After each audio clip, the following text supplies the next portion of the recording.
Billionaire was furious. His ex wouldn't sign divorce until he saw her post a photo with a newborn. Before we begin, drop a comment telling us which city you're watching from, and once the story ends, don't forget to rate it from 0 to 10. Oh, and make sure to follow our channel for more stories like this. Now, sit back and enjoy every detail. The rain droomed against the floor-to-ceiling windows of Lachlan Vance's penthouse office, 40 stories above Silicon Valley. At 39, he commanded an empire worth $12 billion, his sharp jawline and steel-gray eyes as legendary in boardrooms as his ruthless precision. His dark hair, always perfectly styled, caught the glow of multiple monitors displaying real-time market data from around the world. Lachlan adjusted his Italian silk tie and glanced at his PC Philippe watch. 11:47 p.m., another 18-hour day dissolving into the next. This was his life now. Numbers, algorithms, and the cold satisfaction of building something that would outlast him. His assistant had left hours ago, but his lawyer's message still blinked urgently on his phone. "We need to discuss the Marin situation. She's still refusing to sign." Hollis Marin.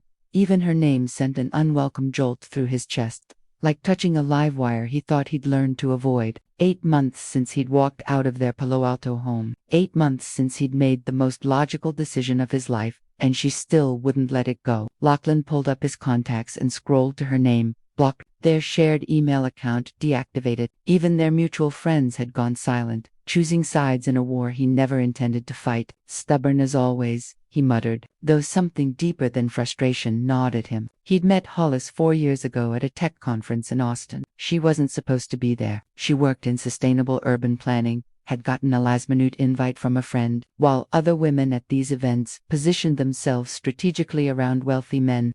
Hollis had been arguing passionately with a panel speaker about corporate responsibility and developing communities. Her auburn hair had caught the stage lights as she gestured, and when she turned toward the audience, Lachlan had seen her fully for the first time. Heart-shaped face, expressive hazel eyes that seemed to change color with her emotions, and skin that held the faintest constellation of freckles across her nose. She'd worn a simple blue dress that day. Nothing designer, but she'd commanded the room with pure authenticity. Lachlan had approached her afterward, expecting the usual dance of impressed small talk. Instead, Hollis had looked him directly in the eye and said, "You're Lachlan Vance. Your company just bought out 3 sustainable housing projects to build luxury condos. I'm curious, how do you sleep at night?" No one had challenged him like that in years. Most people wanted something from him. Hollis had wanted answers. Their first date lasted 14 hours. Coffee became lunch, became a walk through the city, became dinner, became sitting on her apartment steps until sunrise, talking about everything from childhood dreams to the responsibility that came with power. She'd grown up in Portland, the daughter of a librarian and a social worker who taught her that wealth meant nothing without purpose. "Money is just a tool," she'd said that night, her voice soft in the pre-dawn quiet. "The question is what you build with it." Lachlan had fallen completely helplessly in love. For 3.5 years, Hollis had been his anchor to something real. She'd challenged his assumptions, softened his edges, made him laugh at ridiculous movies, and questioned whether acquiring another company was really what would make him happy. Their Palo Alto home had been filled with her plants, her books, her terrible attempts at cooking elaborate meals that always ended with them ordering takeout and laughing on the kitchen floor. But as Vance Tech grew exponentially, so did the pressure. 18-hour days became 20-hour days. Business trips stretched longer. Board meetings multiplied. Lachlan found himself resenting anything that pulled his focus from the empire he was building. The irony wasn't lost on him. He'd built Vance to create the life he wanted, but somewhere along the way, Vance had become the life that consumed everything else. The final argument had been vicious and swift. Hollis had planned a weekend getaway for their 4th anniversary. Lachlan had counseled last minute for an emergency acquisition meeting. "When did I become an interruption in your life?" she'd asked, standing in their bedroom doorway in the dress she'd bought for their anniversary dinner. "This deal could change everything," he'd replied, not even looking up from his laptop. "It already has." The silence that followed had been deafening. When he'd finally looked up, tears were streaming down her face. "I love you, Lachlan, but I can't compete with a company that will never love you back." That night, lying beside her as she pretended to sleep, Lachlan had made his decision. Clean break. It was better for both of them. She deserved someone who could prioritize her. He needed to focus on what he'd built. The next morning, he'd told her he wanted a divorce. Now, 8 months later, As rain continued its relentless assault on his office windows, Lachlan realized he'd been lying to himself about how clean the break had been. He opened his laptop and for the first time in months searched for Hollis on social media. Her accounts had been private when they were together. She'd valued her privacy, but maybe now her Instagram appeared public now. The profile picture showed her laughing, hair slightly wind-blown, more beautiful than he'd ever seen her. His chest tightened. Lachlan scrolled through recent posts, photos of Portland. She'd moved back home, images of coffee shops, parks, books, normal life without him. Then, he stopped breathing. The most recent post uploaded just hours ago showed Hollis in what looked like a hospital room, her hair pulled back in a soft ponytail, wearing a simple blue hospital gown. But it wasn't Hollis that made his world tilt off its axis. It was the tiny baby cradled against her chest. The infant couldn't be more than days old, skin still red and wrinkled, eyes closed in perfect peace. Hollis's face radiated a joy Lachlan had never seen before, pure and transformative. The caption read, "Everything I never knew I needed. Welcome to the world, little one." 15 days old today. 15 days. Lachlan's hands shook as he counted backward. The timeline crashed over him like ice water. The baby's delicate features, the shape of the nose, even the way one tiny hand was curled into a fist exactly like Lachlan did when he slept. This was his child, his son. The phone slipped from his trembling fingers, clattering to the marble floor of his office. For the first time in 8 months, Lachlan Vance, the man who'd built an empire through cold logic and calculated risk, felt completely, utterly lost. Outside, the rain continued to fall, washing away a world that had just changed forever. What would you do if you discovered you had a child you never knew existed? Would you fight for a second chance or accept that some choices can't be undone? Lachlan hadn't slept. For 36 hours, he'd paced the marble floors of his penthouse. The Instagram photo burned into his retinas like a scar. Every time he closed his eyes, he saw Hollis's radiant smile and the perfect curve of his son's tiny fingers. His son, the words felt foreign on his tongue, like speaking a language he'd never learned, but somehow understood in his bones. At 6 a.m., Lachlan stood before his bathroom mirror, noting the dark circles under his steel-gray eyes and the stubble that made him look more human than he'd appeared in months. His usual armor, the perfectly pressed suits, the commanding presence, felt inadequate now. How do you dress to meet a child who doesn't know you exist? He tried everything to reach Hollis. Her old number went straight to a generic voicemail. Their shared email bounced back. Even her LinkedIn profile had vanished, as if she'd systematically erased every digital footprint that could lead him to her. But Lachlan hadn't built a 12 billion empire by accepting defeat. He called Marcus Chen, his head of security, a former FBI agent who'd helped him navigate corporate espionage and hostile takeovers. If anyone could find Hollis, it was Marcus. "I need you to locate someone," Lachlan said without preamble. When Marcus answered, "Business or personal?" The question hung in the air. Everything in Lachlan's world had been business for so long that the distinction felt almost meaningless. But this was the most personal thing he'd ever done. Personal. "Hollis Marin. She's in Portland. Your ex." "I thought the divorce was—" "It's complicated." Lachlan's voice cracked slightly. "I need her address, Marcus, and I need it today." There was a pause. Marcus had worked for Lachlan for 3 years, had seen him negotiate billion-dollar deals without blinking. He'd never heard his boss sound vulnerable. "I'll have something within 6 hours." Lachlan hung up and walked to his home office where the walls were lined with awards, magazine covers featuring his face, and framed photos of Vance Tech's greatest achievements. But now these symbols of his success felt hollow, like monuments to a life he'd chosen over everything that mattered. He pulled open the bottom drawer of his desk, the only drawer he kept locked. Inside, beneath important documents and backup hard drives, lay a small velvet box he hadn't opened in 8 months. Hollis's engagement ring. She'd thrown it at him the morning he'd asked for the divorce. The platinum band skittering across their marble kitchen floor like a wounded bird. She'd been wearing her favorite yellow sundress, the one that brought out the gold flecks in her hazel eyes. And her hair had caught the morning light streaming through their bay windows. "Keep it," she'd said, her voice steady despite the tears streaming down her face. "Sell it, add it to your portfolio, turn it into another number on your balance sheet."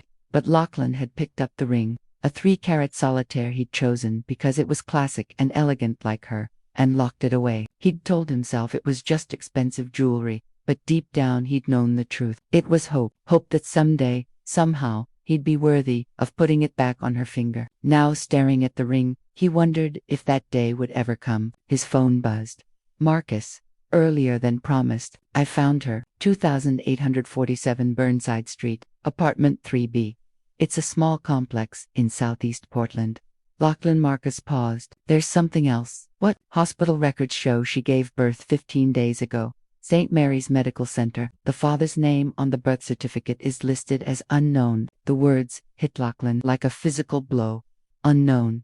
She'd erased him so completely that their son would grow up believing he had no father at all. There's more, Marcus continued. She's working as a project coordinator for Portland Community Housing Initiative. It's a nonprofit focused on affordable housing development. The pay is, he paused diplomatically, modest. Lachlan closed his eyes. Hollis had given up everything, their shared life, their comfortable home, their financial security, to start over. And she'd done it while carrying his child alone. Send me the address, Lachlan said. And Marcus, this stays between us. Understood. Within an hour, Lachlan was on his private jet to Portland, staring out at clouds that seemed to mirror the storm in his chest. He'd made this flight dozens of times for business, but never had the journey felt so consequential. As the plane descended through the Pacific Northwest's perpetual mist, Lachlan tried to imagine what he'd say. How do you apologize for missing the birth of your child? How do you explain that you'd spent 8 months believing logic was more important than love? The Portland skyline came into view, smaller than San Francisco,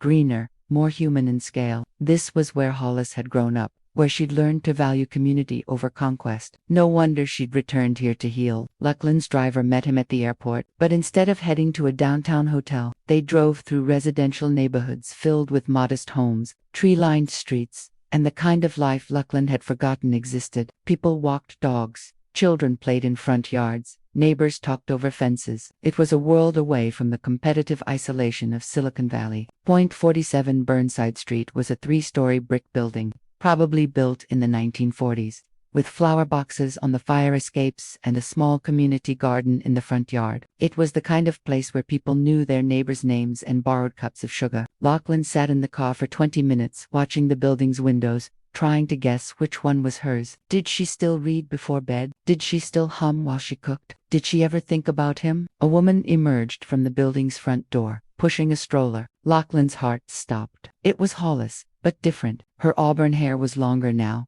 pulled back in a practical ponytail. She wore jeans and a soft green sweater that made her eyes look like sea glass. There was something new in her posture, a confidence he'd never seen before, as if she'd found a strength she didn't know she possessed. And in the stroller, bundled in a blue blanket, was the baby from the photo, his son. Lachlan watched as Hollis walked down the sidewalk, stopping to chat with an elderly neighbor who cooed over the baby. Her smile was radiant, unguarded in a way it had never been during their marriage. She looked free. The realization hit him like a tsunami. Hollis was happy. Not just content, not just surviving, but genuinely, deeply happy. Without him, for the first time since seeing that Instagram photo, Lachlan wondered if finding her was the right thing to do. What if his presence would only destroy the peace she'd built? What if she was better off without him? But then the baby stirred in the stroller, and even from across the street, Lachlan could see the tiny face that was unmistakably his own. This wasn't just about Hollis anymore. This was about a child who deserved to know his father,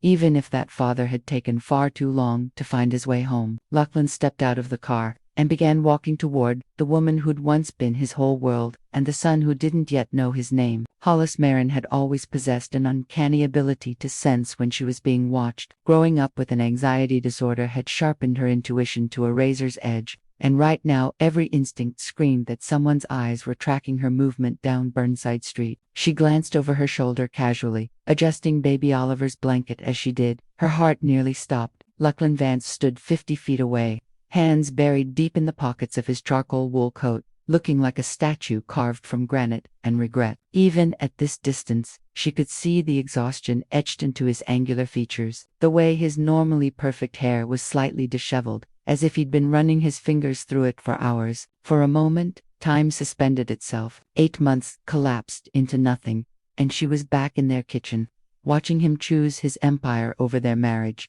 choosing logic over love, choosing everything except her. Oliver stirred in his stroller, making the soft mewing sounds that meant he'd be hungry soon. The sound snapped Hollis back to reality. This reality where she was a single mother who'd spent 9 months preparing for a life that didn't include the man now walking toward her with measured, deliberate steps. She could run, turn the stroller around, duck into Mrs. Patterson's flower shop, disappear into the maze of Portland's side streets. But Oliver deserved better than a mother who ran from hard conversations. And despite everything, Lachlan deserved to know he had a son, so she waited. As he approached, Hollis noticed the subtle changes 8 months had carved into him. His face was leaner, sharper, as if stress had refined him down to his essential elements. His steel gray eyes, once cold and calculating, now held something she'd rarely seen there: uncertainty. "Hello, Hollis." His voice was rougher than she remembered, like sandpaper over silk. He stopped 6 feet away, close enough to see Oliver's sleeping face,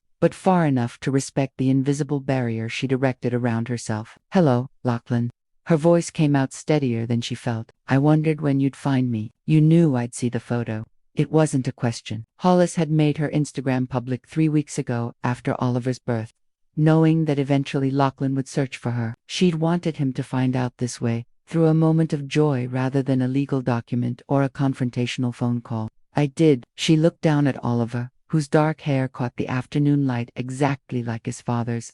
"I thought you had the right to know." The right to know. Lachlan's carefully controlled facade cracked slightly. "Hollis, you put Father Unknown on his birth certificate. You disappeared completely. If I hadn't searched for you, you would have what? Rushed to Portland, cancelled board meetings to hold my hand during labor." The words came out sharper than intended, but Hollis couldn't pull them back. "You made your choice 8 months ago. I respected it." Lachlan flinched as if she'd slapped him. "That's not— I never wanted this. I never wanted to miss." He gestured helplessly toward the stroller. "Then you shouldn't have left." The simplicity of her statement hung between them like a blade. Mrs. Patterson emerged from her flower shop, noticed the tension, and quickly retreated. A jogger altered his path to give them space. Even strangers could feel the weight of this conversation. Oliver chose that moment to wake up, his tiny fists emerging from the blanket as he made soft, demanding sounds. Hollis immediately shifted into mother mode, lifting him from the stroller with practiced ease, settling him against her shoulder with the kind of natural grace that comes from 3 weeks of round-clock bonding. Lachlan's sharp intake of breath was audible. Up close, the resemblance was undeniable. Oliver had Lachlan's strong jawline in miniature, the same dark hair that would probably curl when it grew longer, and eyes that were already showing hints of gray. "What's his name?" Lachlan's voice was barely above a whisper. "Oliver James Marin."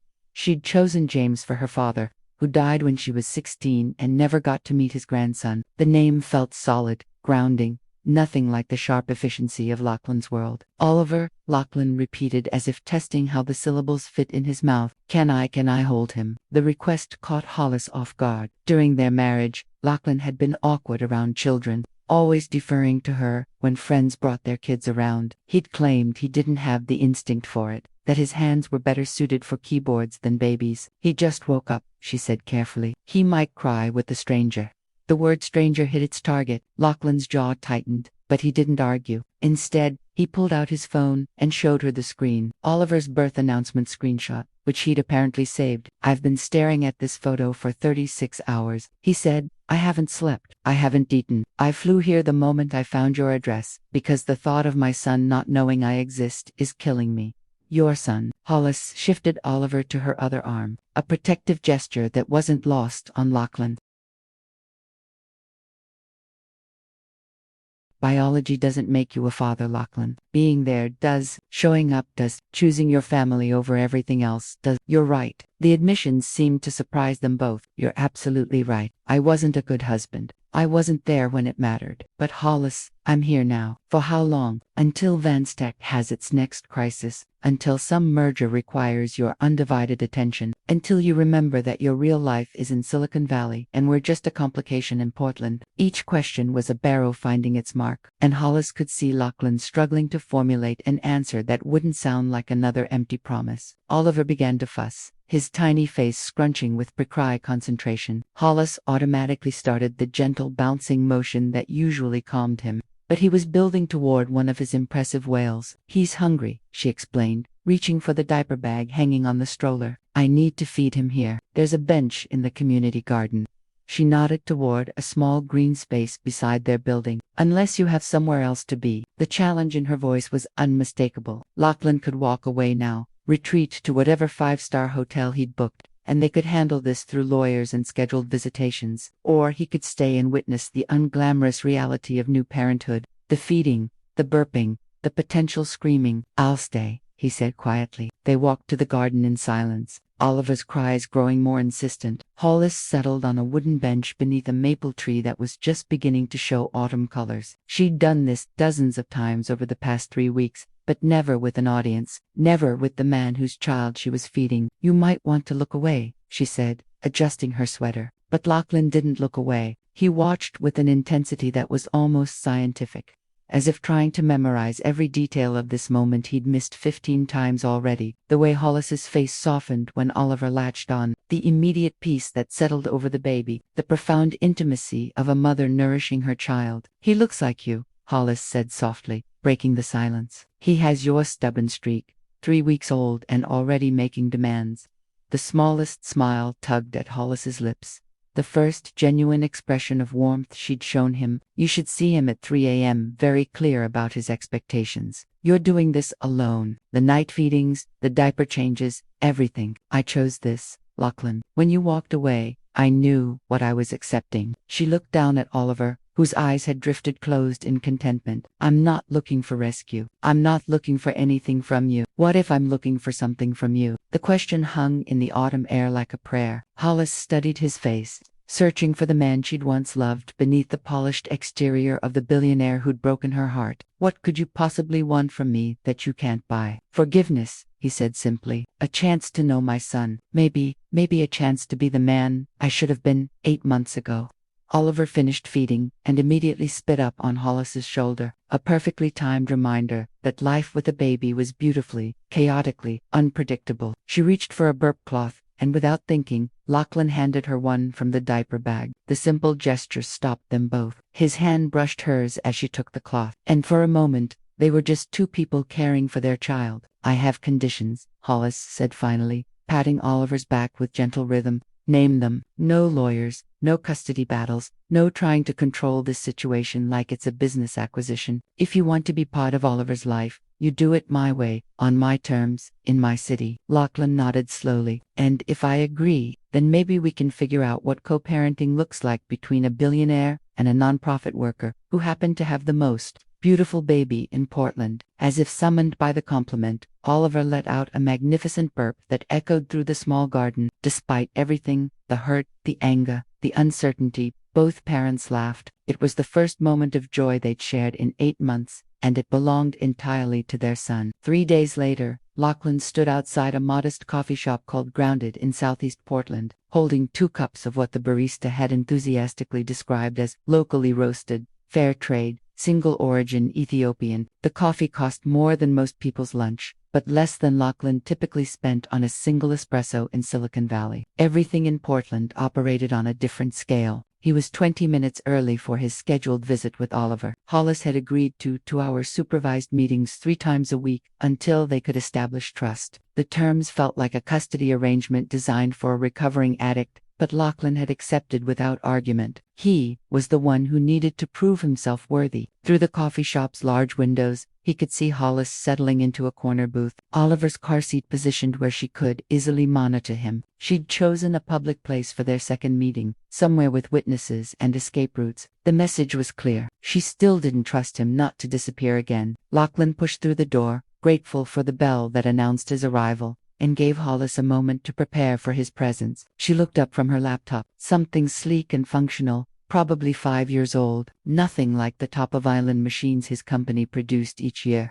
"Ethiopian," he said, setting her coffee down with the reverence of someone presenting a peace offering. "The barista promised it would change my life." Bold claim for a Tuesday morning. Hollis accepted the cup, but didn't drink immediately. Instead, she watched him settle across from her, noting how he'd traded his usual designer suits for dark jeans and a navy sweater that made his gray eyes look almost blue. "You look different. I'm trying to blend in with the locals." He gestured around the coffee shop where bearded men in flannel typed on vintage laptops and women with elaborate tattoos discussed urban farming. "How am I doing? Like a billionaire pretending to be a hipster?" Hollis said, but there was amusement in her voice. The Rolex kind of gives you away. Lachlan glanced down at his watch, a $50,000 piece that had been a gift to himself after his first billion. In this setting, it looked as subtle as a neon sign. I'll work on it, he said, then shifted his attention to the car seat. How's he sleeping? For hours at a stretch now, sometimes 5 if I'm lucky. Hollis's face softened as she looked at their son. He's starting to focus on faces more. Yesterday, he smiled, and I'm pretty sure it wasn't gas. Can I? Lachlan started to reach toward the car seat, then stopped himself. Is it okay if I take him out? He's awake, Hollis confirmed, though her body language remained tense as Lachlan carefully lifted Oliver from his seat. The baby was heavier than Lachlan had expected, more substantial somehow. At 3 weeks old, Oliver had already grown noticeably, his features becoming more defined. His dark hair showed hints of curl, and his eyes, definitely gray now, tracked Lachlan's face with startling intensity. Hello, Oliver, Lachlan said softly, adjusting his hold to better support the baby's head. I'm your father. I know that doesn't mean much to you yet, but I'm hoping we can work on that. Oliver stared at him solemnly, as if considering this information, then promptly spit up on Lachlan's expensive sweater. Welcome to parenthood, Hollis said, handing him a burp cloth. He's an equal opportunity. Doesn't matter if you're wearing Target or Tom Ford. Lachlan cleaned himself off without complaint, more focused on the warm weight of his son in his arms than the cashmere that was probably ruined. Does he always study people like this, like he's solving a puzzle? He gets that from you, that intense stare when you're processing information. Hollis sipped her coffee, watching Lachlan discover the particular challenge of holding a conversation while supporting a baby's wobbly head, though hopefully he'll use his powers for good instead of hostile takeovers. Ouch. But Lachlan was smiling as he said it. I suppose I deserve that. You deserve a lot worse than gentle mockery over artisanal coffee. They fell into a rhythm over the next hour, Lachlan holding Oliver while Hollis answered emails, switching when the baby grew fussy, sharing the small discoveries that marked Oliver's rapid development. He was starting to track movement with his eyes. His grip was surprisingly strong. He made tiny sounds that weren't quite coos, but weren't cries either. I've been thinking about what you said, Lachlan said during one of their exchanges, as Hollis settled Oliver against her shoulder, about biology not making someone a father. It's true. Hollis's voice held no malice, just matter-of-fact certainty. My dad wasn't my biological father. He married my mom when I was 2, adopted me when I was 5, but he was the one who taught me to ride a bike, helped with homework, scared away monsters under my bed. He was my father in every way that mattered. Lachlan absorbed this information, another piece of Hollis's puzzle clicking into place. He'd known she was close to her father before he died, but he'd never known about the adoption. What made him stay? Lachlan asked, when he could have walked away from someone else's responsibility. Love, Hollis said simply. He loved my mother and eventually he loved me, not because he had to, but because he chose to. Every day, the weight of that choice, daily, deliberate, unglamorous love, settled between them. Lachlan had spent his adult life making dramatic gestures, closing million-dollar deals, building an empire that would outlast him. But fatherhood, apparently, was built from small moments and consistent presence. I want to learn, he said quietly, how to change diapers, how to do the night feedings, all of it. I know I missed the beginning, but I don't want to miss anything else. Hollis studied his face, searching for the catch, the hidden agenda, the business strategy disguised as parental devotion. Instead, she saw something she'd rarely witnessed in their marriage: uncertainty. Lachlan Vance, master of the universe, admitting he didn't know how to do something. It's not romantic, she warned. Babies are messy and loud and completely irrational. You can't negotiate with them or optimize their processes. They don't care about your schedule or your quarterly projections. I'm beginning to understand that. Oliver chose that moment to demonstrate his complete indifference to adult conversation by exploding his diaper with impressive force. The sound echoed through the coffee shop, followed immediately by a smell that made several nearby customers relocate. And that, Hollis said, standing to gather supplies from the diaper bag, is your first lesson in practical fatherhood. How are you with biological hazards? Lachlan looked down at Oliver, who was now crying with the righteous indignation of someone who had just made a significant mess and expected immediate resolution. I built a tech empire from nothing, Lachlan said, rolling up his sleeves. How hard can one baby be? The question would haunt him 15 minutes later as he stood in the coffee shop's tiny bathroom, covered in substances he'd never encountered in any boardroom, while Oliver screamed like his diaper change was a personal betrayal. Hollis coached him through the process with the patience of someone teaching calculus to a particularly slow student. Lift his legs. No, both legs. Okay, now slide the clean diaper under. Lachlan, you need to move faster. He's about too late. Oliver demonstrated his impressive range, and Lachlan found himself wearing yet another bodily fluid. This is harder than mergers and acquisitions, Lachlan muttered, trying to clean both himself and Oliver, while the baby continued his protests. Welcome to the real world, Hollis said. But she was smiling now, the first genuine smile she'd given him since his arrival in Portland. Still think you want to learn? Lachlan looked at his reflection in the bathroom mirror. His expensive sweater was ruined, his hair was disheveled, and he smelled like a daycare center after a particularly challenging day. 3 weeks ago, this scenario would have sent him fleeing back to his sterile, controlled world of profit margins and strategic planning. But Oliver had finally stopped crying and was looking at him with those solemn gray eyes.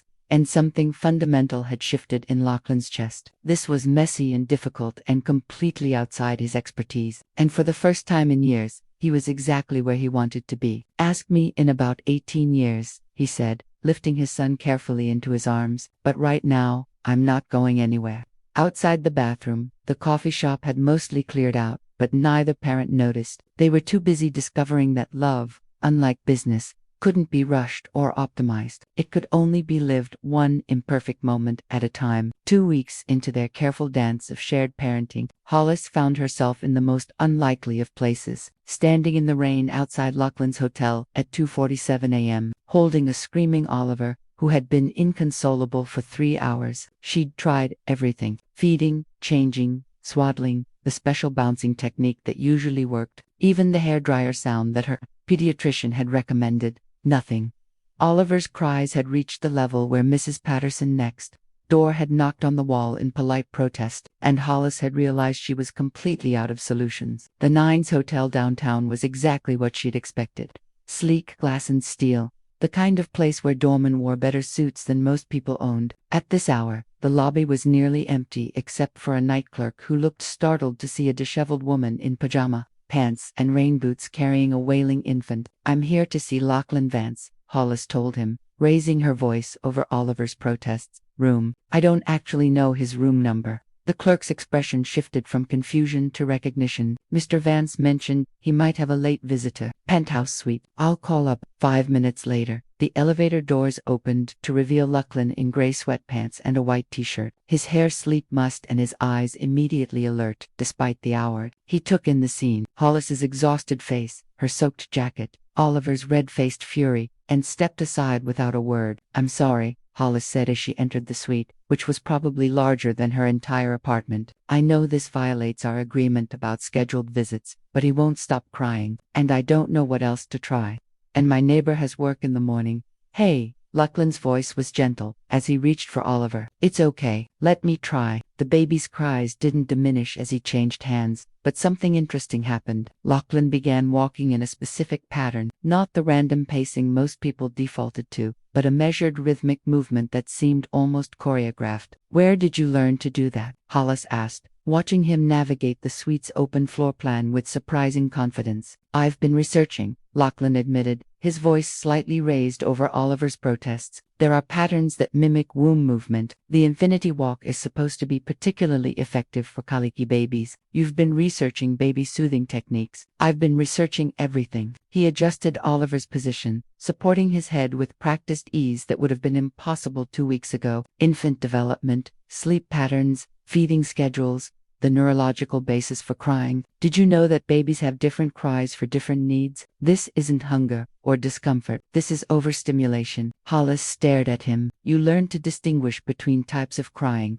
I bought 17 books, watched about 40 hours of videos. There's this pediatrician in Seattle who has a whole series on infant communication patterns. Lachlan continued his infinity walk, and slowly, miraculously, Oliver's cries began to subside. I also may have hired a night nanny consultant to teach me proper swaddling techniques. You hired a consultant for swaddling. Her name is Margaret. She's worked with 3 royal families and has very strong opinions about muslin versus cotton blankets. Lachlan's tone was matter-of-fact, as if hiring experts to teach him basic parenting skills was the most natural thing in the world. She also taught me the shush pad method, which works better when combined with specific positioning. He demonstrated, adjusting Oliver into a slightly different hold while maintaining the walking pattern. The baby's cries reduced to soft whimpers, then to the kind of hiccuping sighs that suggested approaching sleep. "This is insane," Hollis said, sinking onto the suite's plush sofa. "3 weeks ago, you couldn't hold him without looking terrified. Now you're some kind of baby whisperer." "I'm a fast learner when I'm motivated." Lachlan continued his careful movement, Oliver's eyes finally beginning to drift closed. "And I've never been more motivated by anything in my life." The suite fell into blessed quiet except for the rain against the floor-to-ceiling windows and Oliver's gradually deepening breathing. Hollis looked around the space properly for the first time. It was beautiful in the way expensive things always were, but it also looked lived in. There were baby care books stacked on the coffee table, printed articles about infant development scattered across the dining table, and what appeared to be a high-end baby monitor system set up near the bedroom. "Lachlan, please tell me you didn't buy baby gear for a hotel room." "Just the basics," he said. But his definition of basics apparently included a top-of-the-line sound machine, a professional-grade air purifier, and what looked like a designer changing pad laid out on the bedroom sitting area. "This is crazy. You know that, right? Normal people don't turn hotel suites into nurseries." "Nothing about this situation is normal." Lachlan had successfully navigated Oliver into deep sleep, but he continued the gentle walking motion. "I'm a father who missed the first 3 weeks of his son's life because I was too proud and too stupid to fight for what mattered. Now, I'm trying to compress months of preparation into days of practice. You can't optimize parenting like it's a business process. I'm not trying to optimize it. I'm trying to be worthy of it." He stopped walking and looked at her directly. "Do you want to know what I did the day after I found you? I called my mother." This was a revelation. In 4 years of marriage, Lachlan had mentioned his mother exactly 3 times and never in detail. Hollis knew she lived in Seattle, that she'd remarried when Lachlan was young, and that their relationship was complicated in the way wealthy family relationships often were. "I haven't spoken to her in 2 years, Lachlan continued, "but I called her and told her she had a grandson. And do you know what she said?" Hollis shook her head. "She said, 'I hope you don't mess this up the way you messed up everything else.'" Lachlan's smile was Rofel. "Then she drove down here and spent 6 hours teaching me how to properly support a baby's head, change diapers without creating a biological disaster, and recognize the early signs of overstimulation. Your mother came to Portland. She's staying at the Heath. Wants to meet Oliver when you're ready. Apparently, she's been waiting years for me to produce a grandchild she could spoil properly." He paused. "She also asked about you, wanted to know if I'd apologized adequately for being an emotionally stunted workaholic." "And what did you tell her?" "That adequate didn't begin to cover it, that I'd spent 8 months telling myself you were better off without me, when really, I was just afraid to admit how empty my life had become without you in it." The honesty of the statement hung between them like a bridge neither was sure they should cross. Oliver slept peacefully in his father's arms, oblivious to the weight of the conversation happening around him. "I brought you here once," Hollis said quietly, looking around the suite, "for our 2nd anniversary. You had a business dinner that ran late, so I waited in the bar downstairs for 3 hours, drinking overpriced wine and pretending I wasn't embarrassed that my husband had forgotten our anniversary dinner." Lachlan's face fell. "Hollis, you apologized, sent flowers to my office for a week, bought me that diamond bracelet I never wore because it felt like a guilt purchase." She tucked her legs under her on the sofa. "But you never asked why I stayed in that bar for 3 hours instead of just going home." "Why did you?" "Because I kept hoping you'd remember that something would click and you'd realize where you were supposed to be." She watched Oliver's peaceful face, so perfectly relaxed in his father's arms. "I kept thinking that, if I just waited long enough, you'd choose me." The words were a knife through Lachlan's chest. "I always chose you. In my mind, everything I was building was for us, for our future." "No,"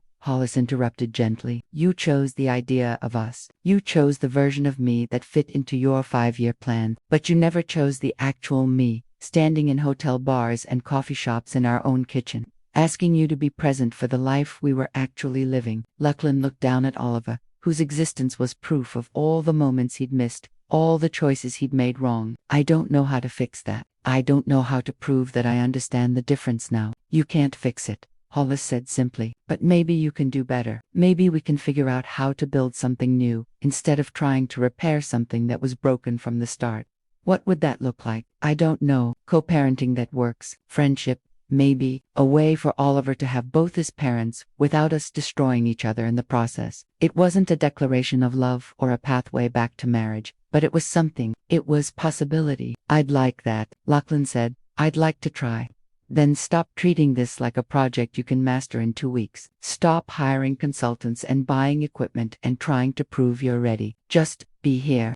Show up. Let it be messy and imperfect and impossible to control. As if summoned by her words, Oliver stirred and made a soft sound of protest. Not crying, just a gentle reminder that he was still there, still needing them both. I should probably take him home, Hollis said, though she made no move to get up. He'll be hungry again soon. Stay, Lachlan said quietly. Please, it's late. You're exhausted, and I have everything he needs here. Take the bed. I'll sleep on the couch. It was a practical suggestion that felt anything but practical. Staying meant crossing boundaries they'd carefully established. It meant trusting him not just with Oliver, but with her own vulnerability. Just for tonight, she agreed finally. But this doesn't change anything between us. I know, Lachlan said, though they both understood that everything had already changed the moment she'd shown up at his door in the rain, needing him to help soothe their son. Some bridges once crossed could never be uncrossed. Hollis woke to the sound of Oliver's hungry cries and the unfamiliar luxury of Egyptian cotton sheets. For a disorienting moment, she couldn't place where she was. Then the events of the previous night rushed back. The hotel, Lachlan's surprising competence. The conversation that had felt like walking through a minefield of old wounds. Sunlight streamed through Florida's ceiling windows, revealing downtown Portland spread out below like a miniature city. She could hear Lachlan's voice from the sitting area, speaking in the gentle tones he'd developed for Oliver. I know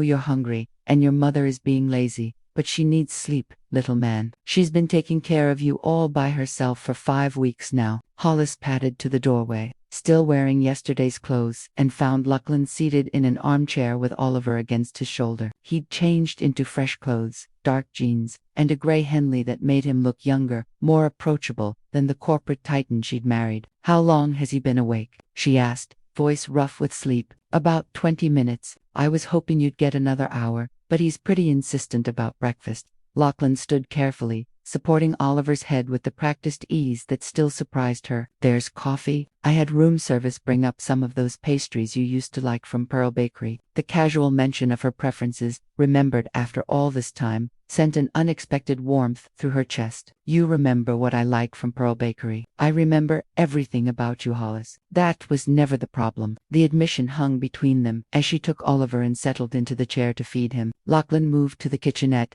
giving her privacy while staying close enough to continue their conversation. Your mother, Hollis said as Oliver latched on. When do I get to meet the woman who raised the most stubborn man in Silicon Valley? She wants to take us to lunch today, if you're up for it. Lachlan returned with coffee and a plate of pastries, setting them within her reach. I should warn you, she's intense and she has very strong opinions about how I handled our marriage. All of them negative, I'm guessing. She used the phrase emotionally constipated several times during our conversation. Hollis nearly choked on her coffee. I like her already. They were settling into an easy rhythm, the kind of domestic morning that had been rare even during their marriage. When Lachlan's phone buzzed, he glanced at it and his entire demeanor shifted. What is it? Hollis asked, noting the way his jaw tightened. Work, nothing that can't wait. But the phone buzzed again. Then again.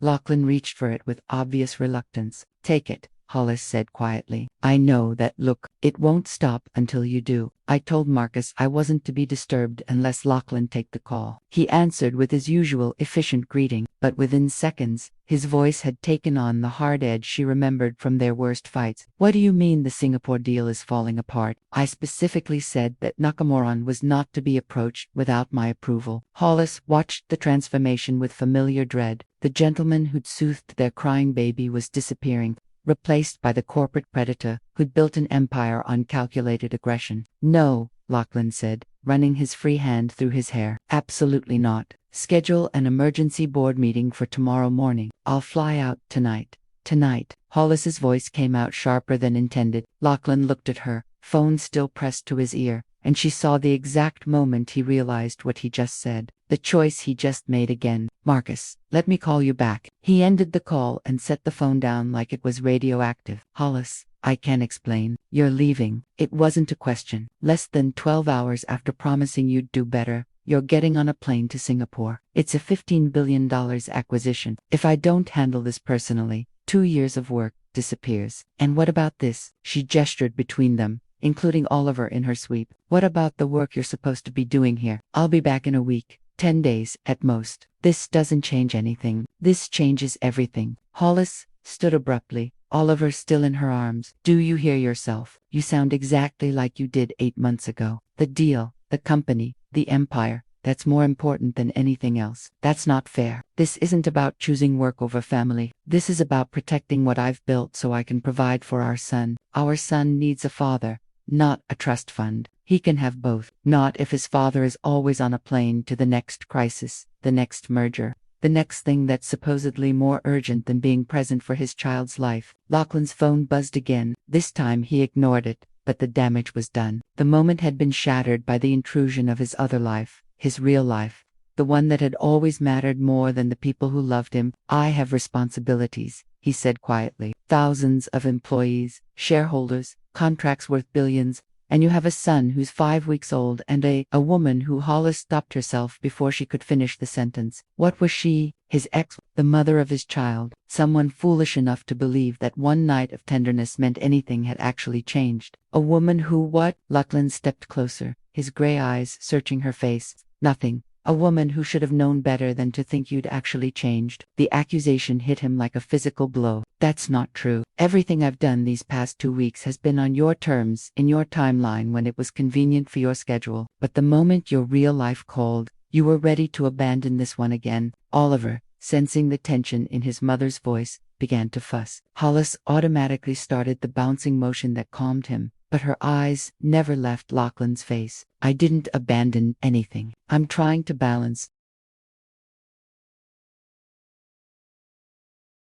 There is no balance with you, Lachlan. There's your empire. And then there's everything else fighting for scraps of your attention. I won't put Oliver through that. I won't put myself through it again. So, what are you saying? Hollis looked around the luxurious suite, at the baby gear he'd purchased, the books he'd studied, the careful preparation that had made her believe for just a moment that he might actually prioritize being a father over being a mogul. I'm saying that supervised visits were the right idea. 2 hours, 3 times a week with clear boundaries. No more nights like this. No more pretending we're building something when you're just killing time between business trips. Hollis, please let me handle Singapore and then we can know. Her voice was firm, final.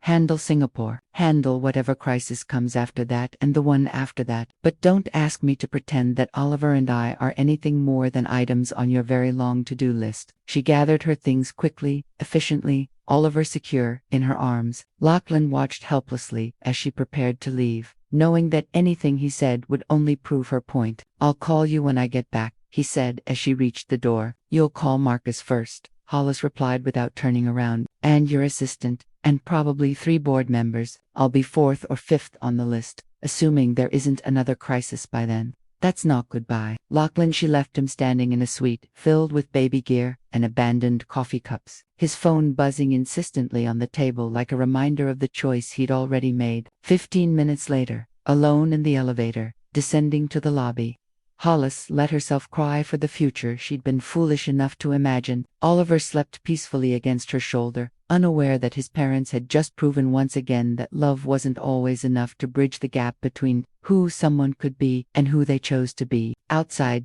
Portland's morning rain had started again, washing the city clean for another day. Hollis pulled Oliver's blanket higher and stepped into it, carrying her son home to the small, imperfect apartment where she was learning that sometimes the best love you could give someone was letting them go. Behind her, 40 stories up, Lachlan Vance stood at his window, watching them disappear into the crowd, his phone already ringing with the demands of an empire that would never love him back. 12 days, that's how long Lachlan had been gone, and Hollis had stopped counting after day 10. Singapore had turned into Tokyo, then Hong Kong, then back to Silicon Valley for critical meetings that apparently couldn't be handled remotely. His text messages had grown shorter and less frequent until they stopped altogether 3 days ago. Oliver, blissfully unaware of his father's absence, had reached a new milestone. He was starting to smile in response to voices and faces, tiny expressions of joy that should have been shared with both parents. Instead, Hollis found herself taking photos to send to Lachlan, then deleting them before hitting send. What was the point? He was building his empire, while she was building their son's foundations of trust and security. She was uploading those same photos to her private Instagram account, the one only her closest friends could see, when her phone rang. Unknown number, but the area code was local. Hollis, this is Lachlan Vance, Lachlan's mother. Hollis nearly dropped her phone. Mrs. Vance, I am hello. Please call me Eleanor. And I'm calling because my son is an idiot. Despite everything, Hollis found herself smiling. That's direct. I'm 72 years old. Dear, I don't have time for subtlety. Eleanor's voice carried the refined authority of someone accustomed to being heard. I've been in Portland for 2 weeks waiting to meet my grandson, and instead, I've watched my son repeat every mistake that destroyed his marriage. May I buy you lunch? An hour later, Hollis sat across from Eleanor Vance in a quiet corner of Lee, one of Portland's most elegant restaurants. Lachlan's mother was exactly what Hollis had expected. Silver hair styled in a perfect bob, designer clothes that whispered rather than shouted wealth, and intelligent gray eyes that were disconcertingly familiar. Oliver slept peacefully in his car seat, having charmed the maitre and half the waitstaff on their way to the table. He's beautiful, Eleanor said, her stern expression softening as she looked at her grandson. He has Lachlan's stubborn chin, but your gentle eyes. Hopefully, he inherited your common sense as well. Thank you for wanting to meet him,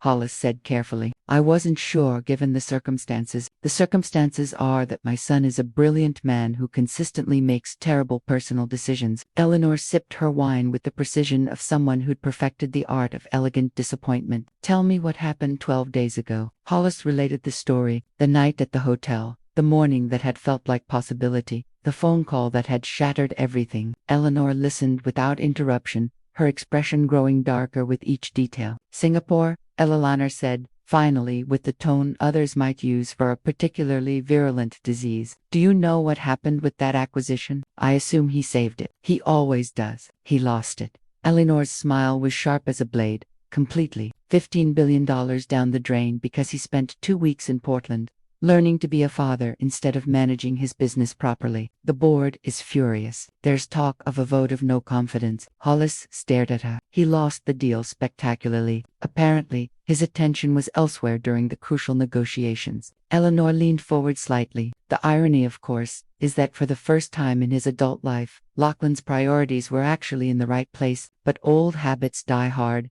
and the moment crisis struck, he reverted to form. I don't understand. If he lost the deal anyway, why didn't he come back? Because he's ashamed. Because admitting failure has never been in my son's vocabulary. And because he's probably convinced himself that you and Oliver are better off without him dragging you down into his professional disasters. The waiter appeared to take their orders, but Hollis barely noticed the interruption. Her mind was reeling. Lachlan had lost the deal. The empire he'd chosen over his family was crumbling, and he was too proud to come home and admit it. There's something else, Eleanor continued, once they were alone again. Something I think you should know about Lachlan's father. This was uncharted territory. In 4 years of marriage, Lachlan had barely mentioned his biological father, deflecting questions with the same precision he used to avoid other uncomfortable topics. Richard Vance was brilliant. Eleanor began, absolutely brilliant. He built Vance's predecessor from nothing, turned it into one of the most innovative companies on the West Coast. But he was also completely incapable of being present for anything that didn't involve profit margins and market analysis. Oliver stirred in his car seat,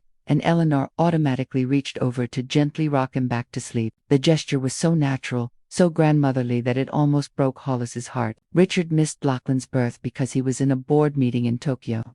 Missed his first steps because of a conference in Geneva. By the time Lachlan was 5, Richard was more stranger than father. He'd show up with expensive gifts and grand promises, then disappear for weeks or months at a time. What happened to him? Heart attack at 54. Died at his desk, working on a presentation that was supposed to secure the future of his company. Eleanor's voice grew soft. Lachlan was 14, old enough to understand that his father had chosen work over family until the very end, old enough to swear he'd never be like that. The pieces began falling into place. Lachlan's relentless drive, his inability to separate personal worth from professional achievement, his terror of being vulnerable or dependent on anything he couldn't control. He's been running from his father's ghost his entire life, Eleanor continued, building something bigger, something more permanent. Convinced that if he could just achieve enough, create enough, control enough, he'd prove he was different. But the sad truth is, he became exactly what he feared most. Then why did he marry me? Why risk having a child if he knew he'd repeat the pattern? Eleanor smiled, and for the first time, it held genuine warmth. Because for 4 years, you made him believe he could be different. You were the only person who ever made him want to be present instead of powerful. But it wasn't enough. Love is never enough on its own, dear. It takes choice. Daily, deliberate choice. And Lachlan has spent 39 years learning to choose wrong. Their food arrived, but neither woman touched it immediately. Oliver had awakened and was making the soft sounds that meant he'd be hungry soon. Hollis lifted him from his car seat, settling him against her shoulder with practiced ease. He's going to lose, Vance, Lachlan said quietly. The board meeting is tomorrow. They're voting on his removal as CEO. Hollis's breath caught. He doesn't know you're telling me this. He doesn't know I'm in Portland. He thinks I went back to Seattle after he left for Singapore. Eleanor finally picked up her fork, though she seemed more interested in rearranging her salad than eating it. I stayed because I wanted to meet my grandson, and because I hoped he might finally choose differently this time. What do you want from me? Nothing, Eleanor said simply. I'm not asking you to save him, or forgive him, or take him back. God knows he doesn't deserve it. I'm just telling you the truth about why he runs, in case it matters to your understanding of who he is, beneath all that stubborn pride. Oliver began rooting against Hollis's shoulder, his way of announcing that lunch was required immediately. She adjusted her sweater, preparing to feed him when Eleanor stood. I should go, but Hollis, she paused, gathering her purse with elegant efficiency. Whatever you decide about Lachlan, don't let his failings rob Oliver of the chance to know his father. Children need their parents, even the imperfect ones, especially the imperfect ones. She leaned down to kiss Oliver's forehead gently, then straightened to look at Hollis. You're a remarkable young woman. My son was lucky to have you, even if he was too foolish to deserve you. And Oliver will be lucky to have you as his mother, no matter what else happens. Eleanor left with the same refined grace she'd brought to their meeting, leaving Hollis alone with a sleeping baby and a head full of revelations that changed nothing and everything about the man who'd fathered her child. Outside the restaurant windows, Portland's afternoon light was beginning to fade, and somewhere across the country, Lachlan Vance was probably sitting in another sterile conference room, fighting a battle he'd already lost while the people who actually mattered waited for him to remember where home was supposed to be. Hollis looked down at Oliver, whose perfect face reflected the best of both his parents, and wondered if love and understanding would ever be enough to break a cycle that had been 39 years in the making. The call came at 3:17 a.m. Pacific time. Hollis had been awake anyway, feeding Oliver in the soft glow of her apartment, single lamp when her phone buzzed with a number she recognized but hadn't expected to see. Marcus Chen, Lachlan's head of security, calling at an hour that meant either emergency or disaster. Hollis, I'm sorry to wake you, but what happened? She shifted Oliver to her shoulder, already knowing that whatever Marcus was about to tell her would change everything. The board voted tonight. Emergency session. Lachlan's been removed as CEO of Vance Tech, effective immediately. The words hit her like ice water. She'd known this was coming. Lachlan had warned her, but hearing it confirmed felt like watching a controlled demolition. 20 years of building gone in a single vote. Where is he? She asked. That's why I'm calling. No one knows. He left the boardroom after the vote and hasn't been seen since. His phone's going straight to voicemail. Hotel says he never checked out, but he's not in his room. Security footage shows him leaving the Vance Tech building around midnight.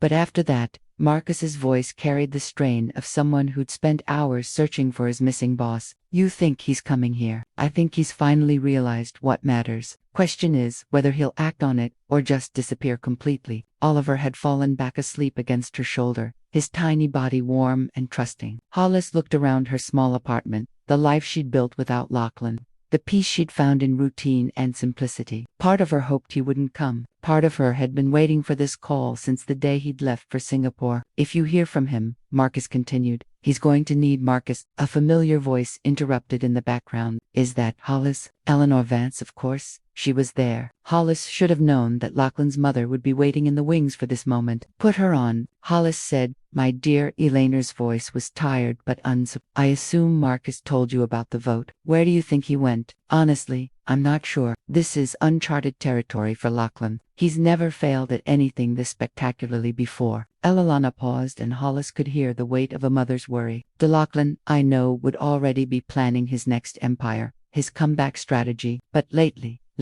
I'm not sure I know who my son is becoming. What do you mean? He's been different since Portland. Distracted, yes, but also more present somehow, as if seeing Oliver woke something up in him that had been sleeping for decades. The board noticed it, too, said he seemed unfocused during crucial negotiations. Hollis closed her eyes. So his attention to fatherhood had cost him his empire. The irony was almost too bitter to bear. There's something else, Eleanor continued. Something I probably should have mentioned at lunch yesterday. Lachlan liquidated a significant portion of his personal assets 3 weeks ago. Moved the money into a trust fund for Oliver. He what? $200 million placed in an irrevocable trust. Oliver can access it when he turns 25. But until then, it's managed by an independent firm. Lachlan can't touch it, even if he wanted to. Hollis sank into her reading chair, Oliver still sleeping peacefully in her arms. $200 million for a son Lachlan had known existed for less than a month. Why would he do that? Because whatever else my son is, he's not stupid. He knew the Singapore deal was falling apart, knew the board was losing confidence, and he wanted to make sure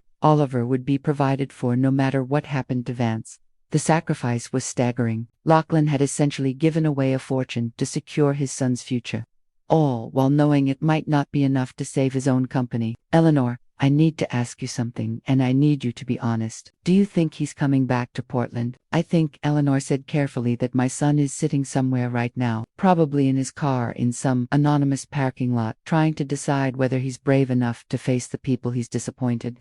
Whether he's worthy of asking for forgiveness he doesn't deserve. And what do you think? I think he spent his entire adult life believing that his value came from what he could provide, rather than who he could be. Tonight, he lost the ability to provide anything except himself. For Lachlan, that might feel like showing up empty. After the call ended, Hollis found herself unable to return to sleep. She moved to her small kitchen, Oliver still contentedly dozing, and made coffee she didn't want just to have something to do with her hands. The apartment felt different in the pre-dawn darkness, smaller, somehow, more fragile.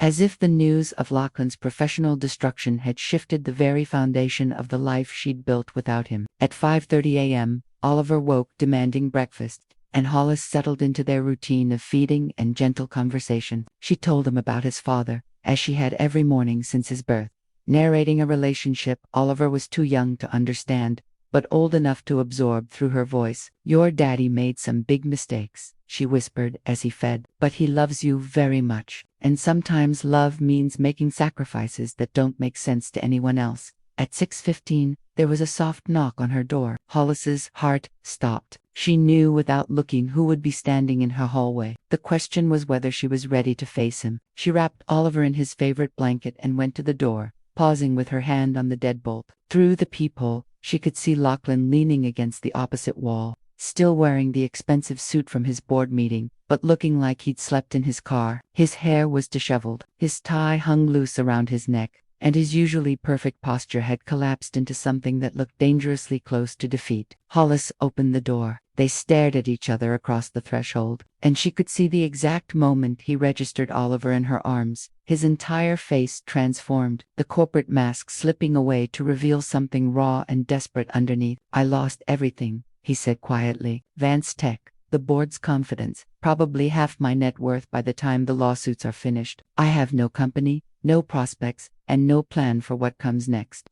I know, Hollis said simply. Marcus called you. Your mother called Marcus. It's quite a chain of communication you've got going. Despite everything, Lachlan's mouth quirked in the shadow of a smile. She always did like to manage family crises from behind the scenes. They stood there for a moment, Oliver the only sound between them as he made soft, sleepy noises against Hollis's shoulder. "Can I come in?" Lachlan asked finally. "I know I don't have the right to ask, but you look like hell," Hollis interrupted, stepping aside to let him enter. "When's the last time you slept?" "Tuesday. I think maybe Monday." He moved into her small living room like a man navigating foreign territory. "It's been a long week. Sit down before you fall down." Lachlan collapsed onto her second-hand sofa with the boneless exhaustion of someone who'd finally stopped running. Hollis studied his face, the dark circles under his eyes, the new lines of stress around his mouth, the way his hands shook slightly as he ran them through his hair. "Oliver's been asking about you," she said, settling into the chair across from him. "He can't possibly. I talk to him about you every day, about his daddy who's working very hard, but loves him very much. I figured he should know your voice when you decided to come back."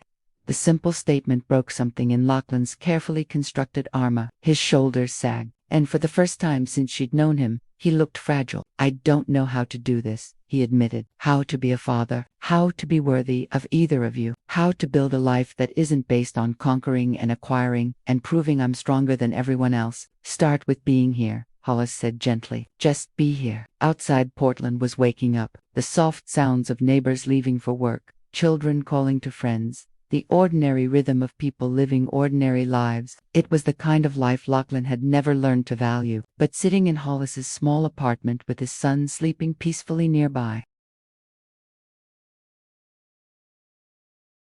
he began to understand why some victories were worth more than others. "I set up a trust fund for Oliver," he said suddenly. $200 million. He'll never have to worry about money no matter what happens to me."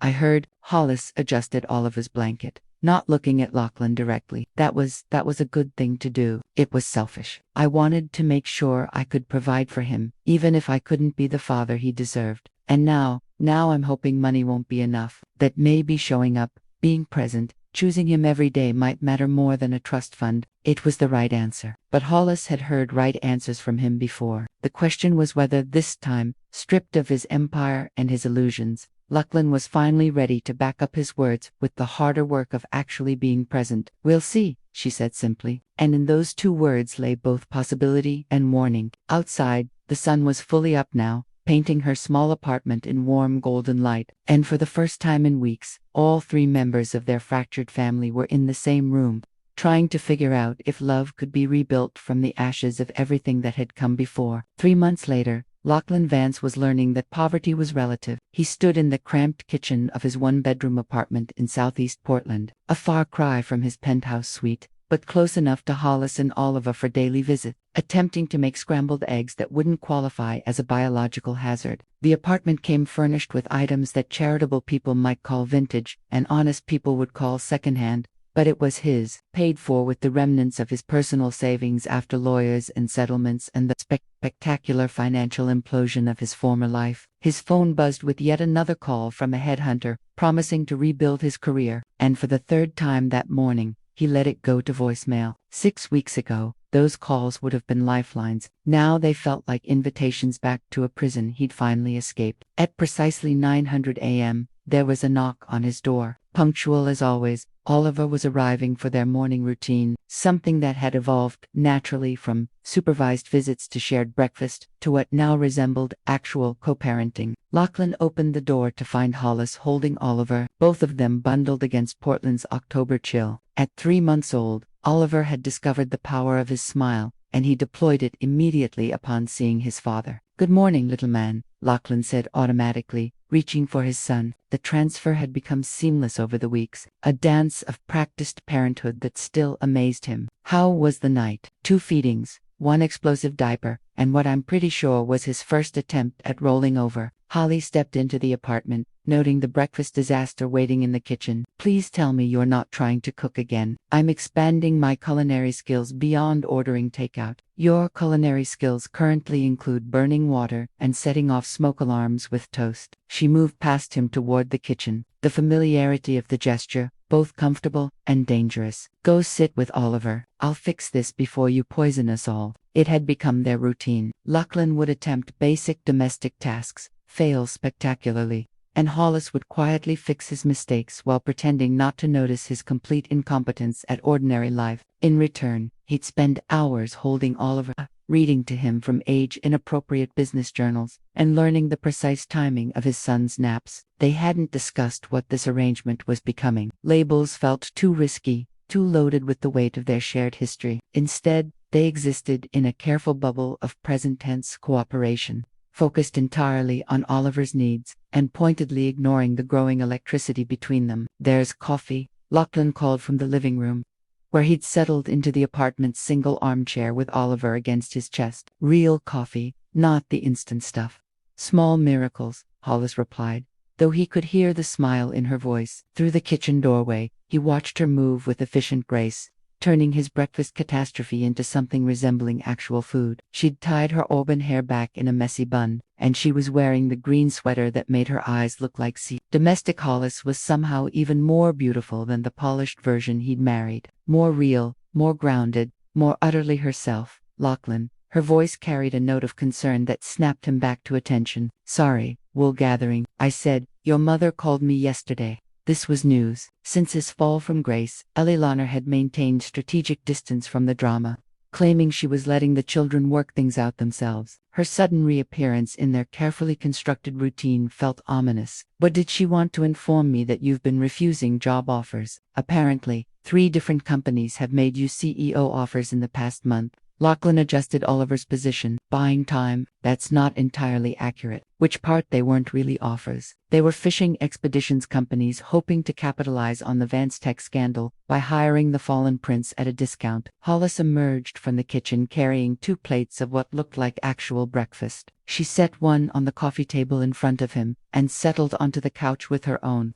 "Eleanor seems to think you're having some kind of crisis of purpose." Her exact words were, "existential collapse, masquerading as paternal devotion. My mother has never been accused of subtlety. She's worried about you." "We both are." The casual inclusion of herself in that concern made something warm unfurl in Lachlan's chest. "I'm fine. You're living in an apartment that's smaller than your old closet, cooking with appliances that should probably be condemned, and turning down opportunities to rebuild your career. That's not fine. That's hiding." Oliver chose that moment to spit up on Lachlan's shirt, his last clean shirt, as it happened. Without missing a beat, Hollis handed him a burp cloth, and he cleaned himself off with the resignation of someone who'd learned that baby bodily fluids were an occupational hazard of parenthood. "I'm not hiding," he said finally. "I'm choosing differently." "Choosing what?" The question hung between them like a challenge. Lachlan looked down at Oliver, who was studying his father's face with the intense concentration that had become his trademark expression. "Choosing him, choosing to be here for the rolling over and the first smiles in the middle of the night feedings, choosing to learn who he is, instead of building an empire for him to inherit." "And what about your life, your career, everything you built?" "Everything I built was a monument to my own insecurity, a way to prove I was worthy of love without ever risking being vulnerable enough to accept it." He met her eyes directly. "Vance is gone. The board, the shareholders, the billion-dollar deals, all of it. And you know what? I sleep better now than I have in 20 years. Hollis studied his face, searching for the lie, the hidden agenda, the inevitable moment when he'd realized that ordinary life wasn't enough for someone who'd commanded an empire. "What happens when this gets old?" she asked quietly. "When the novelty of playing house wears off and you remember that you're Lachlan Vance, master of the universe? What happens when you realize that I'm not playing?" The words carried weight neither of them was ready to examine. Oliver stirred against his father's chest, making the soft sounds that meant he was transitioning between sleep and wakefulness. "I should probably head to work," Hollis said, though she made no move to get up. "Oliver's babysitter will be here soon." "Actually," Lachlan said carefully, "I was hoping we could talk about that." "About what?" "About me watching him during the day full-time." Hollis nearly choked on her coffee. "You want to be Oliver's primary caregiver. I want to be his father all day, every day. Feedings, diaper changes, naps, tummy time, all of it." Lachlan's voice grew more confident as he outlined his proposal. "You work, I'll parent. It's a better arrangement than daycare, and frankly, I need something to do with my days besides avoiding headhunters and learning to cook." "Lachlan, you've been a father for 6 weeks. Taking care of a baby full-time is terrifying, exhausting, completely outside my skill set." He smiled, and for the first time in months, it reached his eyes. "Sounds like the most important job I've ever applied for." Hollis looked at him, really looked at him, and saw something she'd never seen before in their relationship. Peace. Not the manic satisfaction of closing a deal, or the brittle pride of winning a corporate battle, but genuine contentment. What about when he's older? When you get bored of diaper changes and start missing the challenge of building something significant? I am building something significant, Lachlan said simply. I'm building a relationship with my son. I'm building trust with the woman I. He stopped himself before finishing the sentence, but the words hung in the air between them anyway. The woman you what? The woman who gave me the greatest gift I've ever received, even when I was too stupid to deserve it. Oliver woke fully, then blinking up at his parents with the solemn intelligence that made him seem far older than his 7 weeks. As if on cue, he smiled, not the reflexive expressions of his early days, but a genuine responsive smile that lit up his entire face. He's deciding, Hollis said softly. Deciding what? Whether you're worthy of being his full-time dad, as if he'd understood the conversation. Oliver reached up with one tiny fist and grabbed onto Lachlan's finger with surprising strength. The gesture was so deliberate, so trusting that both parents fell silent. I think Hala said finally we can try it for a week, see how it goes. Really, really. But Lachlan, she stood, gathering her things with the efficient movements of someone heading to work. This isn't temporary for him. If you do this, if you commit to being his primary caregiver, you don't get to change your mind when something more interesting comes along. Oliver's security depends on consistency. I understand. I hope you do. She paused at the door, looking back at the man holding their son with such careful reverence, because this time, if you leave, you don't get to come back. After she was gone, Lachlan sat alone with Oliver in the small apartment that had become the center of his universe. Outside Portland was waking up to another ordinary day, and for the first time in his adult life, Lachlan Vance was exactly where he belonged. What do you think, little man? He asked his son. Ready to spend the day with your dad? Oliver responded by falling asleep against his father's chest. Tiny fingers still wrapped around Lachlan's finger like an anchor holding him to shore. 1 month later, Lachlan Vance was covered in pureed sweet potato and discovering that his son had inherited his mother's stubborn streak. Come on, Oliver, he coaxed, trying to maneuver another spoonful toward the baby's tightly closed mouth. It's food, not poison. Your mother specifically said sweet potatoes were on the approved list. At 4 months old, Oliver had developed distinct opinions about everything from his sleeping position to his feeding schedule to the precise way his father should hold him during tummy time. Right now, his opinion about lunch was decidedly negative, and he was expressing it by turning his head away from every spoonful with the determination of a tiny food critic. Lachlan's phone rang from the kitchen counter, displaying a number that made his stomach clench. David Morrison, senior partner at Morrison & Associates, the most prestigious executive search firm on the West Coast. The same David Morrison who'd been calling twice a week for the past month with increasingly lucrative offers. He let it ring. Daddy's not interested in whatever empire they want him to rebuild today, he told Oliver, who responded by finally accepting a spoonful of sweet potato before immediately spitting it back out with impressive range. Though your aim is getting better, pretty soon you'll be ready for the major leagues. The apartment door opened with the familiar sound of Hollis returning from work. These moments had become Lachlan's favorite part of each day. The transition from solo parenting to shared presence, the way Oliver's face lit up when he heard his mother's voice, the domestic rhythm they'd fallen into without ever discussing what it meant. How did the great sweet potato experiment go? Hollis called from the entryway, where she was hanging up her jacket and shaking rain from her hair. Your son has excellent defensive strategies, but needs work on actually consuming nutrients. My son, she appeared in the kitchen doorway, eyebrows raised in amusement. He's only mine when he's being difficult. He's always yours, Lachlan said quietly, the simple truth slipping out before he could censor it. I'm just lucky enough to be part of his story. The words hung between them, carrying more weight than a casual comment about shared parenting. These moments had been happening more frequently, small acknowledgments of the life they were building together, careful steps towards something neither wanted to define too clearly. Hollis moved to the high chair, and Oliver immediately reached for her with the enthusiasm he reserved for his favorite people. Hello, my sweet boy. Did you give Daddy a hard time about lunch? He's developing sophisticated opinions about food presentation, Lachlan said, beginning the familiar routine of cleaning pureed vegetables from every surface within a 3 FFT radius of the high chair. I think he gets that from you. The discerning palate, not the making a mess part. I don't know, you've gotten pretty good at making messes since you started cooking. Their easy banter was interrupted by Lachlan's phone ringing again. Same number. Morrison wasn't giving up easily. You should probably answer that, Hollis said, settling Oliver against her hip. David Morrison doesn't call people repeatedly unless it's important. Lachlan looked at her sharply. How do you know who's calling? Because Elilana told me. She also told me about the offer. The betrayal hit him like ice water. His mother had promised to stay out of their carefully balanced arrangement, but apparently that promise had limits. What offer? He asked, though his voice suggested he already knew. Chief Technology Officer, Meridian Dynamics. They're offering you a complete corporate restructure, equity stake, and essentially unlimited resources to build their next-generation platform. Hollis's voice was carefully neutral, giving nothing away about her feelings. Eleanor said, it's the kind of opportunity that comes along once in a lifetime. Eleanor talks too much. She's worried about you. We all are. There's no we to worry about. I'm fine.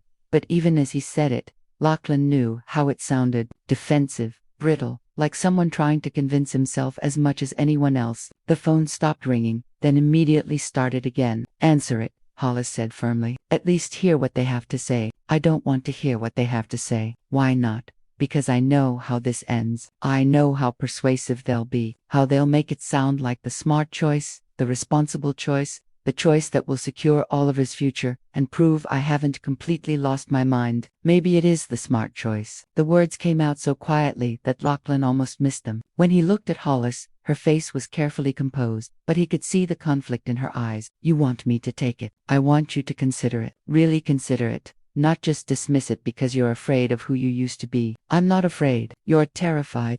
Hollis interrupted. You're terrified that if you go back to the corporate world, you'll become the man who left me standing in hotel lobbies and chose board meetings over family dinners. But Lachlan, hiding from who you were isn't the same as growing into who you could be. Oliver, sensing the tension in his mother's voice, began to fuss. Hollis automatically started the gentle bouncing motion that calmed him, but her eyes never left Lachlan's face. This isn't hiding, Lachlan said. This is choosing what matters. What if you could choose both? What if you could be an amazing father and still build something significant in the world? Because I tried that once. Remember, I thought I could balance everything and I ended up losing you. You didn't lose me because you were ambitious. You lost me because you forgot I existed. Hollis's voice was gentle but unflinching. There's a difference between having a career and being consumed by one. The phone rang again. This time Lachlan answered. David, I appreciate the persistence, but I'm not interested in Lachlan. Just hear me out. 5 minutes, that's all I'm asking.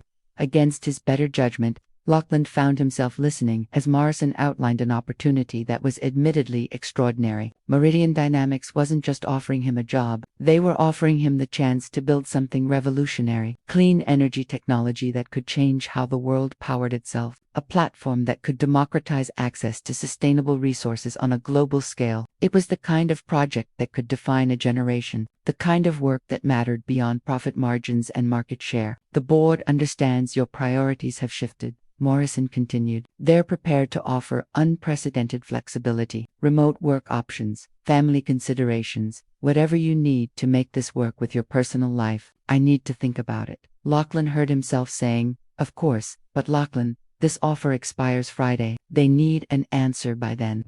After he hung up, the apartment felt too small, too quiet, except for Oliver's soft babbling as he played with the toy Hollis had given him. Well, she asked. They want to save the world, Lachlan said, slumping onto the couch. Clean energy, sustainable technology, democratic access to resources, everything I used to dream about building before I got distracted by quarterly earnings and market dominance. Sounds important.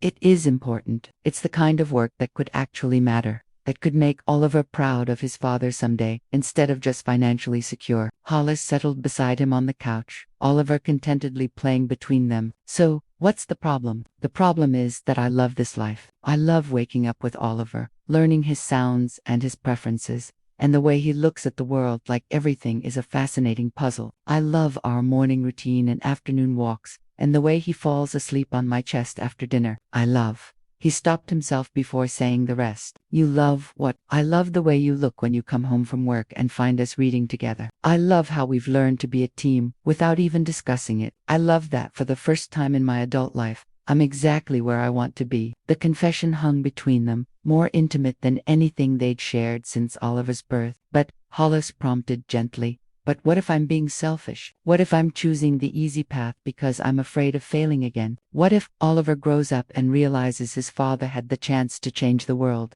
but chose to change diapers instead? Oliver, as if sensing the weight of the conversation, rolled onto his back and looked up at both his parents with the solemn intensity that had become his signature expression. "What do you think, little man?" Hollis asked softly. "What should Daddy do?" "He can't answer that," Lachlan said. "Can't he?" Hollis picked up Oliver, settling him so he could see both parents clearly. "Oliver, should Daddy take the big important job that could change the world, but might mean less time with us, or should he stay here and be your full-time dad?" For a moment, Oliver just stared at them both. Then, with perfect timing, he reached out with both tiny hands, one toward Lachlan, one toward Hollis, and smiled, the kind of radiant smile that suggested he understood exactly what was being asked. "I think," Hollis said quietly, "he's telling us that the choice doesn't have to be either or." "What do you mean?" "I mean, what if the real question isn't whether you take this job, but whether we take it together as a family?" The words hit Lachlan like lightning. "Hollis, I've been thinking about this for weeks, ever since Ella Lanner first mentioned the offers you were getting, and I realized something important." She looked down at Oliver, then back at Lachlan. "I don't want you to choose between being a father and being who you are in the world. I want you to figure out how to be both, even if it means risking everything we've built here. What we've built here isn't a place, luck. It's trust. It's partnership. It's choosing each other every day, no matter what challenges come up." She paused, her voice growing stronger. "And I think we're strong enough now to choose each other anywhere." Lachlan looked at his son, then at the woman who'd given him the greatest gift of his life, and realized that the choice he'd been agonizing over was actually the simplest decision he'd ever had to make. "David Morrison's going to get a very interesting phone call," he said. "Oh, I'm going to tell him that Lachlan Vance accepts the position with one non-negotiable condition, which is that Oliver gets his own office with a changing table and a crib and a play area, because his father refuses to miss any more milestones for the sake of changing the world." Hollis's smile was brighter than any corporate acquisition, warmer than any boardroom victory. "I think Meridian Dynamics is about to discover what family integrated leadership looks like.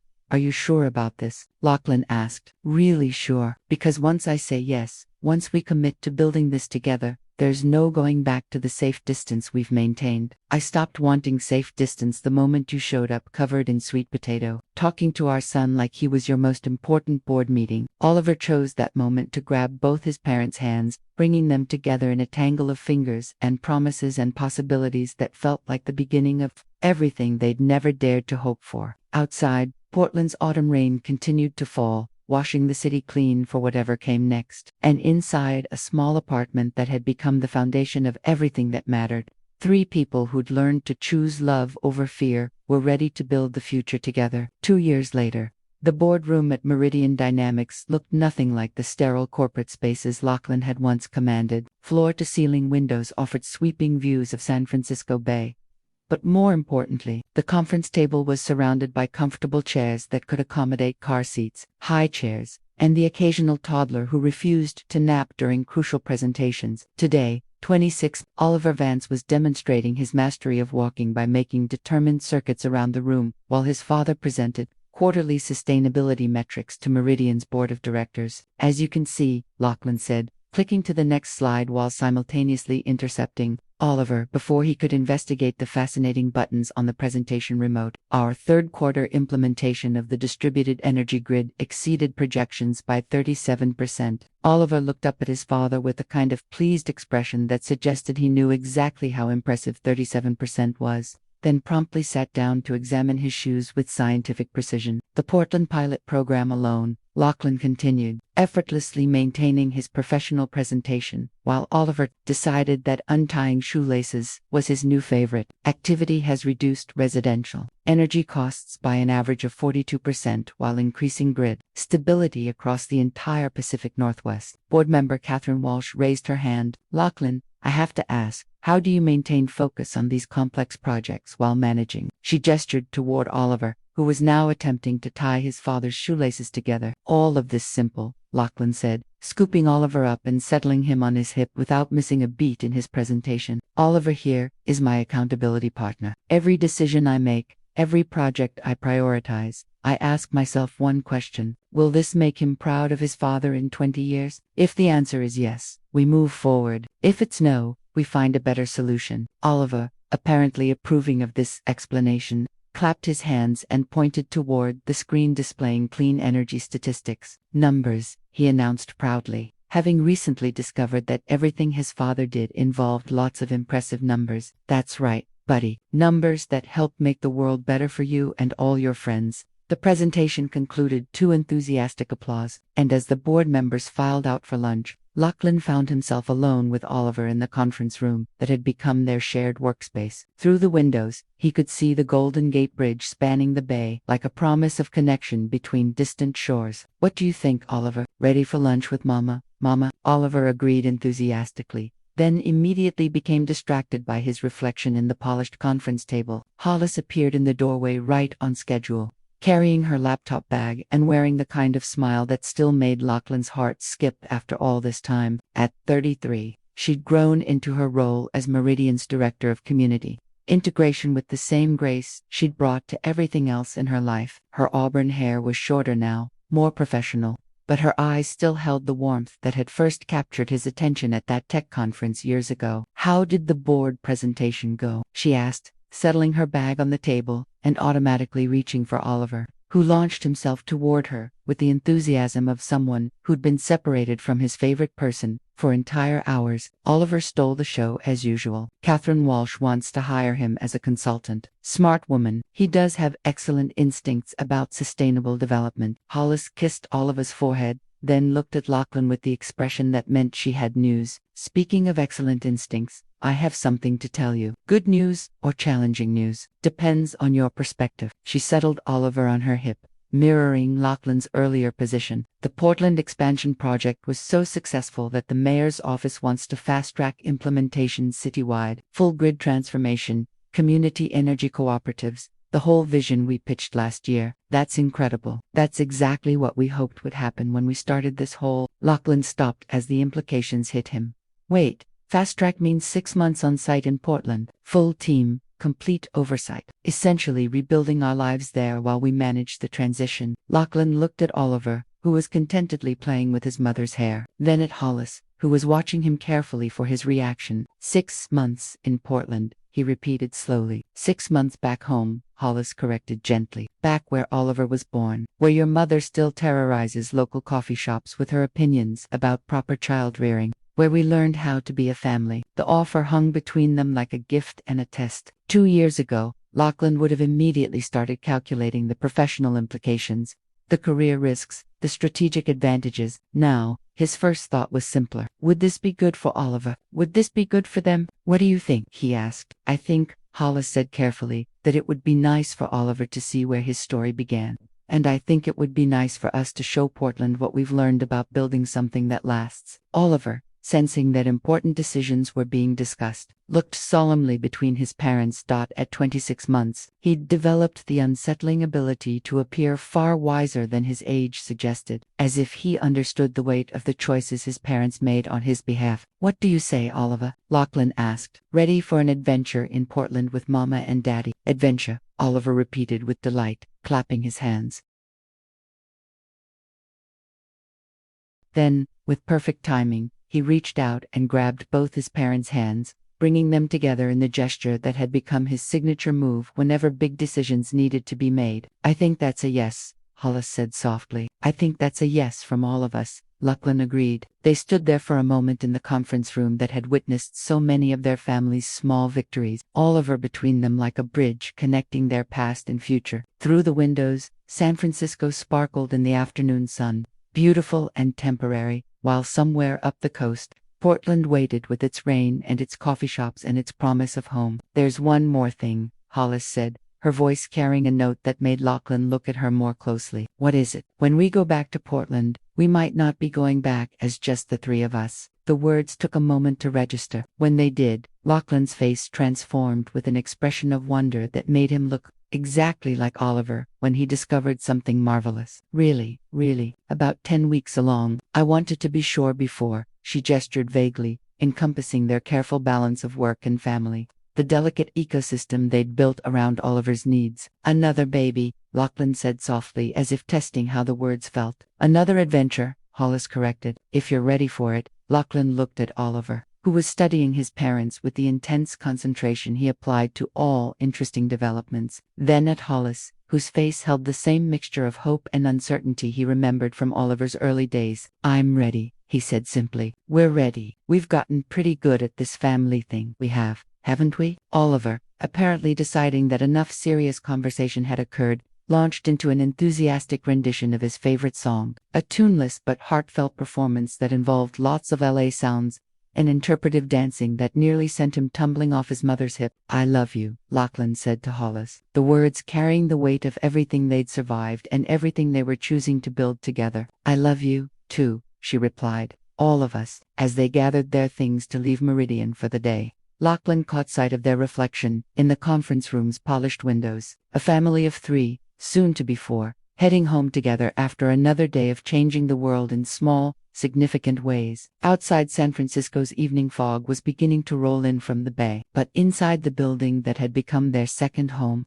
3 people who'd learned to choose love over fear were ready for whatever adventure came next, whether that adventure led them back to Portland's familiar rain or forward into uncharted territory. They would face it together, building something lasting, one decision at a time. And somewhere in the distance, the future waited with all its beautiful, terrifying possibilities, ready to be shaped by the choices of people brave enough to believe that love could triumph over any challenge that dared to stand in its way. Sometimes the greatest love stories aren't about finding each other, they're about choosing each other again and again, even when the choice is hard. What choices are you making today that will shape the love story of your tomorrow? Your participation means a lot to the channel. Please share your thoughts in the comments. Thank you for watching. If you enjoyed the story, please subscribe to our channel and leave a comment below, letting us know what you thought. Your feedback and support mean a lot to us. Stay tuned for more exciting stories,